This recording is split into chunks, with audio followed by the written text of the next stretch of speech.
the adult Bible study video from East Philadelphia Baptist Church in Philadelphia, Mississippi for Sunday, May 24th, 2020. We continue to hold out hope that the coronavirus restrictions will be lifted soon, but we don't have any definite confirmed dates yet when we're going to be able to reopen church and have in-person Bible studies. So for the time being, we continue to offer this pre-recorded Bible study video option. Today, we're going to be in Romans chapter 14, verses 1 through 12. But first, I want to let you know that we will not have an adult Bible study video for next Sunday. I will be on vacation next week and will not have time to prepare a video. But for now, please join us in Romans chapter 14. First, please permit me to make a rather lengthy introduction to the subject matter in our passage for today. Romans 14 and all the way into the first part of chapter 15 deal with a problem that the people in the Church of Rome were having that was causing a good bit of disruption and disunity in their congregation. Now, like many other similar situations in the Bible, Paul does not spell out the details. He doesn't satisfy our curiosity about all the specifics of the disagreement that was troubling the church at Rome. We only have a general sense of the issues that were causing them a problem. But the real point is not what they were arguing about, but how poorly they were handling their dispute. It's important to not get too sidetracked on the debate itself, or we'll miss the point that Paul is trying to make. If you read all the way through to chapter 15, verse 13, it's quite obvious that Paul agrees with the logic and the reasoning of one party over the other. He could have easily launched into a rebuttal of the group that was in error and corrected them and set them straight.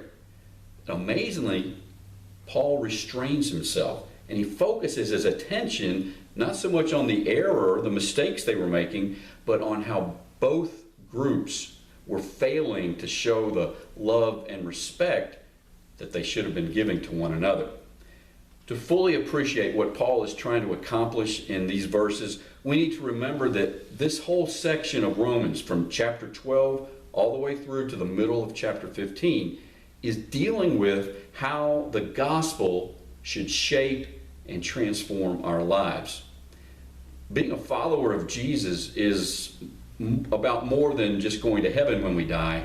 It's also about living a wholesome, godly life right here and now that testifies to the transforming power of God's goodness and grace. The strife and discord in the church in Rome was such a poor reflection on the true power of the gospel that Paul could not let the tension and the animosity go unaddressed. Paul has four main responses to address how they're mishandling the situation, but our passage for today really only addresses his first rebuke. Now, I've divided these 12 verses into three different paragraphs, three different sections. So let's look at the first section, verses 1 through 3. Read those with me. Welcome anyone who is weak in faith, but don't argue about disputed matters. One person believes he may eat anything, while one who is weak eats only vegetables. One who eats meat or anything must not look down on the one who does not eat meat. And one who does not eat must not judge one who does, because God has accepted him. Now, it should come as no surprise, but there are many, many different explanations and theories about who the weak people are in these verses. Now, I won't take time to explore all the many different possibilities. I'm just going to jump straight to the one that I think offers the best explanation. The weak were probably Jewish Christians, and maybe some Gentiles too, who still felt some obligation to obey the rituals and the ceremonial restrictions of the Old Testament. Presumably, for some reason that we're not fully aware of, circumstances blocked access to properly prepared meat for these Jewish Christians and maybe some Gentiles. So rather than eat meat that was not kosher, they chose simply to not eat meat at all. Now, it's important to realize that their faith in Jesus has never been in question. They are truly saved followers of Jesus. The weakness lay in the fact that they failed to realize that the new covenant relationship with God had liberated them from the old covenant ordinances that they felt compelled to obey. Now, as you read the rest of chapter 14 and on into as chapter 15 unfolds, you can read between the lines that Paul disagrees with the weak party. But remember, Paul is not trying to correct a theological error as much as he is trying to mend fractured relationships within this body of believers.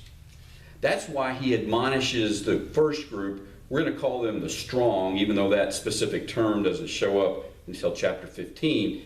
He admonishes the strong, welcome anyone who is weak in faith. Now that word welcome means much more than simply recognize that they're officially members of the church. It includes a much more intimate idea of welcoming someone into your home and including them in the circle of your friends. In other words, don't just tolerate them, treat them with warmth and dignity and respect. Actively pursue an intimate fellowship with these other people. Well, the last part of verse 1 says, don't argue about disputed matters. Now, technically, the word argue is not in that verse. He's saying don't welcome them for the purpose of quarrels over disputed matters. In other words, he's saying keep your motives pure. Don't have somebody over for dinner just so you can blindside them with a barrage of criticism and drag them into a debate. Seek out their company because you care about them as a person and you don't see them as an enemy to be conquered. Now, Paul is not saying that we should never, ever discuss controversial subjects. But if there is a high probability that anger or hurt feelings will erupt, then we should probably find something else to talk about. Of course, there are certain core doctrines that we should never budge on or feel reluctant to discuss, like the deity of Jesus, or that Jesus is the only path to salvation, or that heaven and hell are real, literal places, and so on. But the situation that Paul is confronting has nothing to do with any of those kinds of essential, fundamental truths. In matters of secondary importance, we must choose to love and accept one another no matter how much we disagree with someone else's opinion or interpretation. We're not being asked to pretend that we live in some kind of alternative universe where everyone always agrees about everything. There's never any disagreement about anything. We are being told, though, that having our way is not as important, even when we're right. Having our way is not as important as preserving the unity of the body. Now, Paul points out two attitudes that are guaranteed to spoil the unity of the body, or any other group for that matter. Both of those wrong attitudes are in verse 3.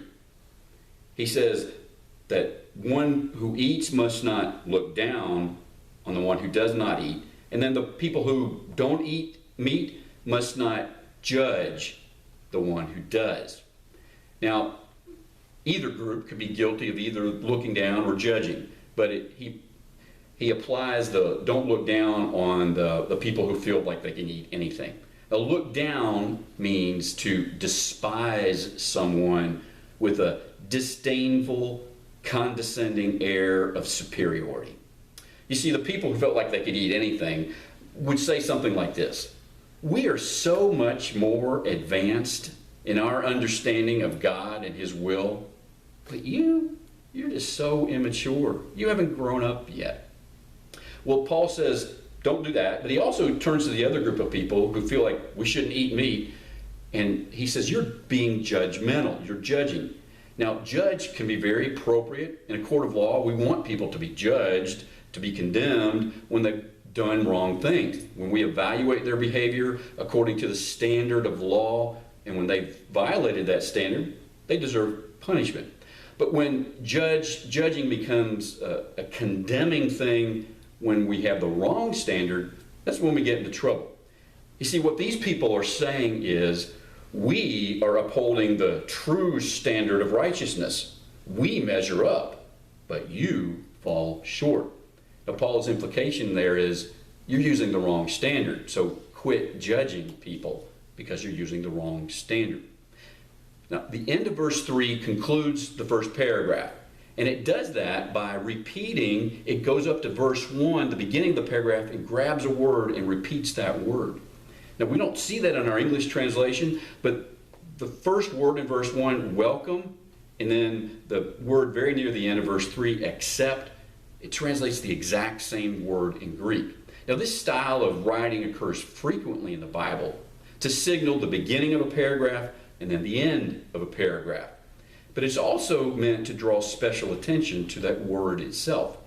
Now, the point is, what I'm trying to make here, and I think Paul he seems to be emphasizing that both groups need to put their differences aside and welcome or accept one another the same way that God accepts both of those groups. The implication is that we don't have a right to reject anyone that God has already accepted. But notice very carefully, though, this is a very specialized type of acceptance. God's offer of salvation is genuinely open to everyone. But the only people that God accepts or welcomes are those who have put their faith and trust in Jesus.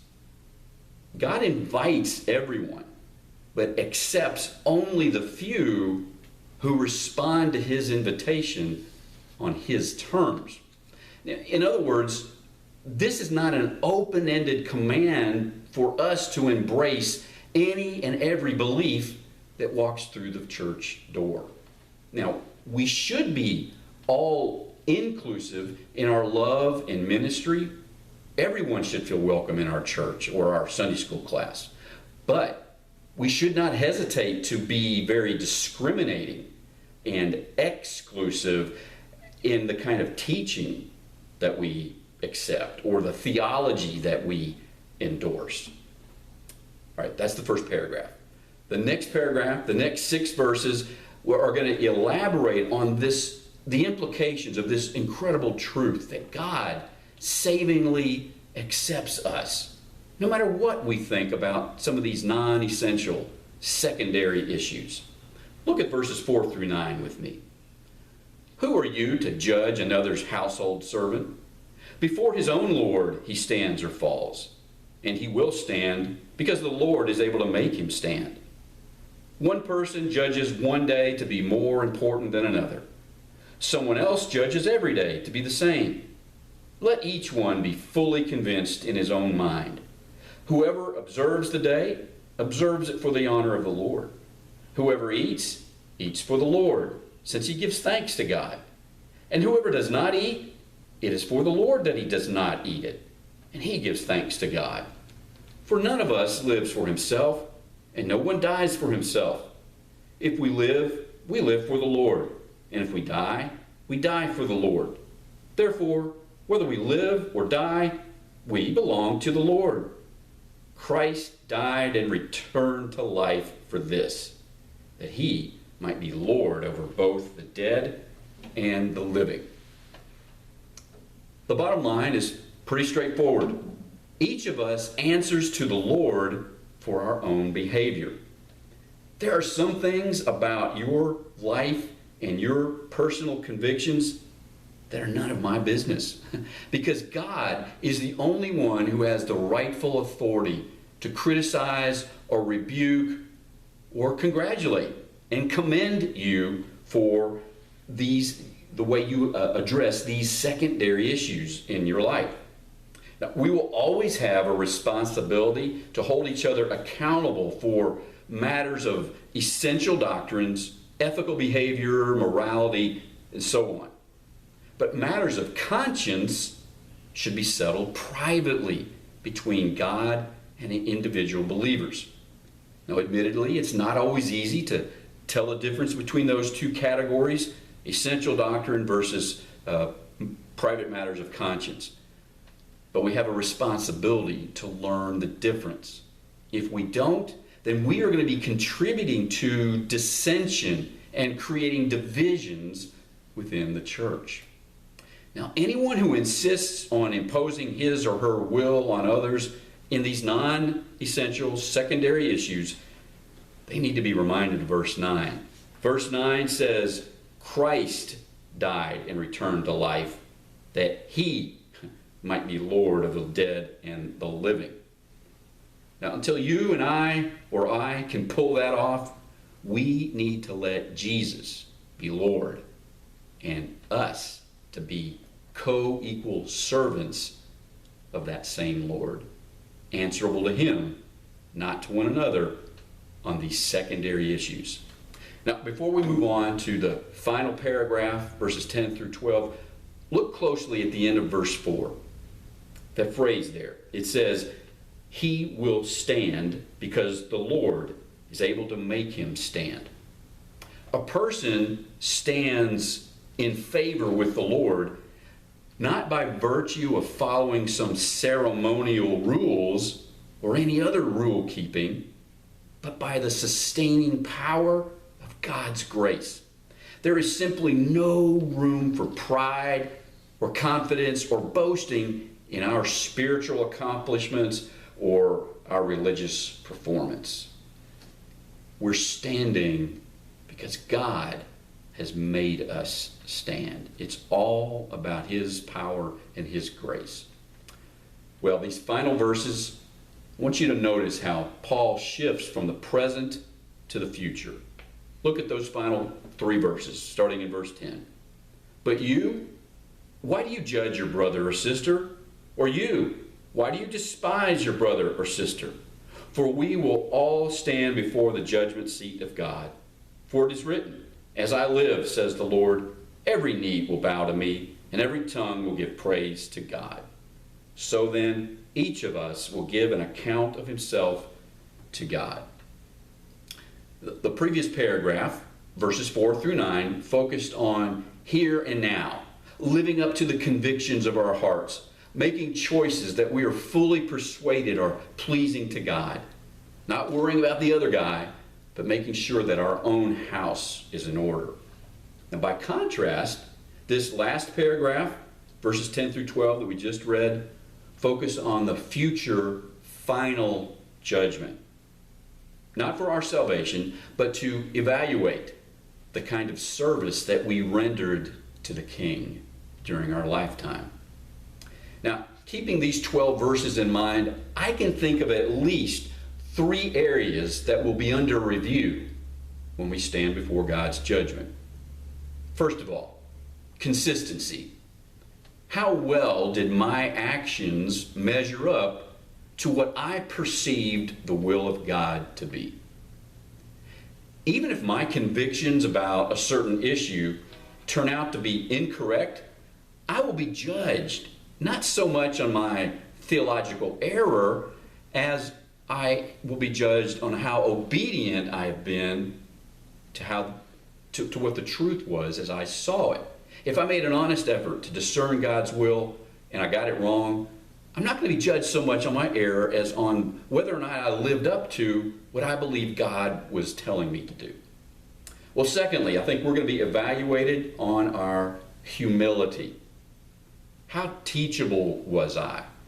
Was I open to reproof and correction? Or was I stubbornly resistant to anyone else's insight and opinion?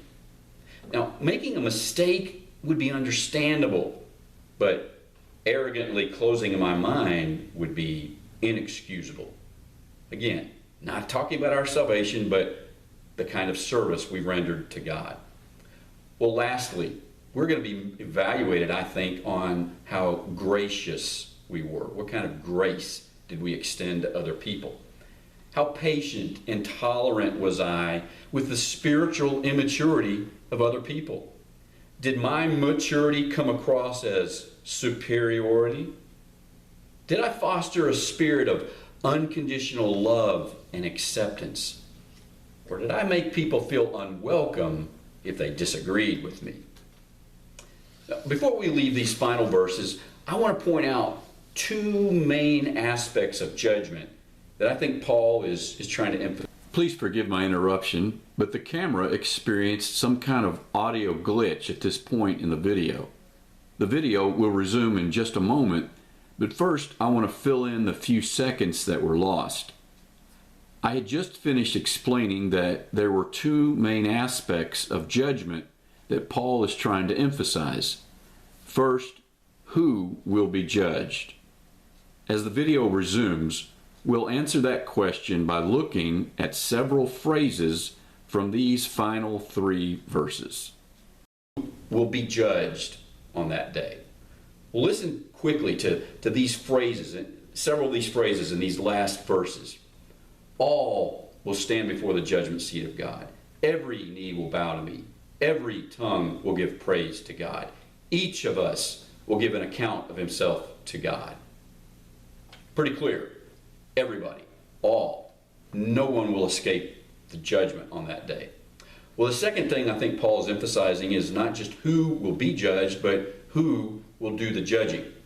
Those same phrases, those same verses that I've read very rapidly give that answer as well. We're going to stand before the judgment seat of God. Every knee will bow to me. We will give praise to God.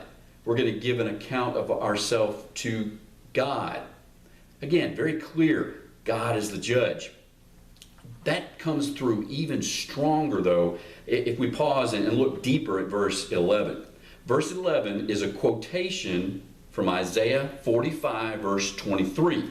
Paul just simply takes that verse and drops it into Romans 14, verse 11. But if you go back into Isaiah 45 and you look at the verse right before 23 and then the 24, the verse right after the one that Paul quotes, this becomes even stronger and more compelling. Listen to the verse 22, right before the one that Paul quotes. For I am God and there is no other.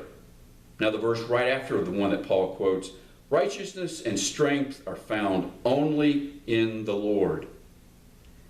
The context of Isaiah emphasizes the uniqueness and the absolute sovereignty of God.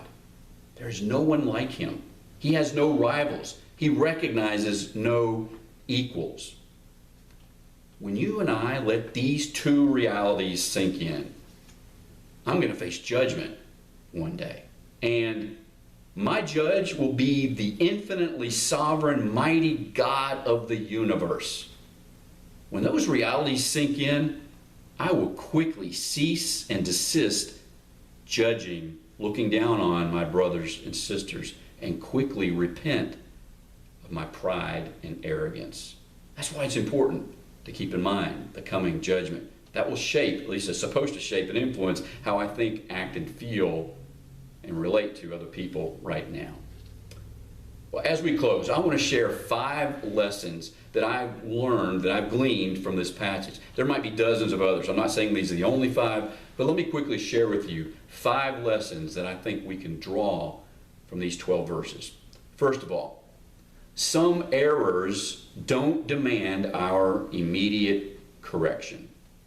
Now, this doesn't mean that we should never try to teach or instruct someone who is misguided in their thinking or faulty in their understanding.